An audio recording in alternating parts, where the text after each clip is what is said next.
పశ్చిమ గోదావరి జిల్లా భీమవరం సమీపంలోని తుందూరు వద్ద ఏర్పాటు చేస్తున్న Godavari mega aqua food park అంశంపై ముఖ్యమంత్రి చంద్రబాబు నాయుడు సమీక్ష జరుపుతున్నారు.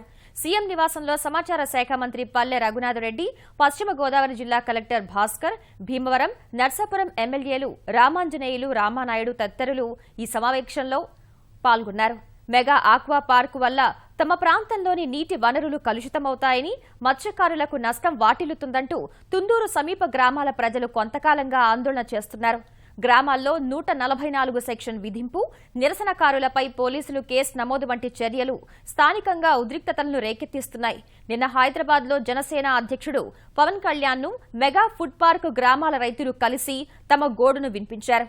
2.5 ఏళ్లుగా అవస్థలు పడుతున్నామని, పార్కును వ్యతిరేకిస్తున్నందుకు తమపై కేసులు పెడుతూ భయభ్రాంతులకు గురి చేస్తున్నారంటూ స్థానికులు ఫిర్యాదు చేశారు.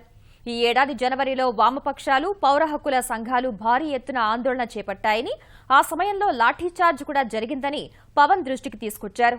Godavari mega aqua food park నుంచి వెలువడే కాలుష్యం వల్ల రోజుకు 50,000 లీటర్ల నీరు గొంతేరు డ్రైన్లో కలిసి తాగునీరు కలుషితమై పరిసరాలకు నష్టం వాటిల్లుతుందని పేర్కొన్నారు. 150 కోట్ల రూపాయలతో చేపడుతున్న ఈ పార్కుకు తాము వ్యతిరేకం కాదని, వ్యవసాయానికి అనువుగాని భూముల్లో ఇలాంటి పరిశ్రమలు పెట్టాలని విజ్ఞప్తి చేశారు.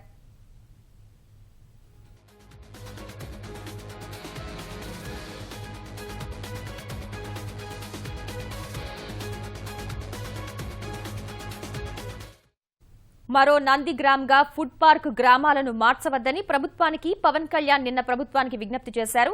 ఈ సమస్యను సుమోటోగా స్వీకరించి వాస్తవ పరిస్థితుల అధ్యయనానికి ఓ కమిటీని ఏర్పాటు చేయాలని హైకోర్టుకు విజ్ఞప్తి చేశారు. తాను స్వయంగా ముఖ్యమంత్రి చంద్రబాబుతో మాట్లాడానని, తన మాటపై చంద్రబాబుకు గౌరవం ఉందని పవన్ ఈ సందర్భంగా హామీ ఇచ్చారు.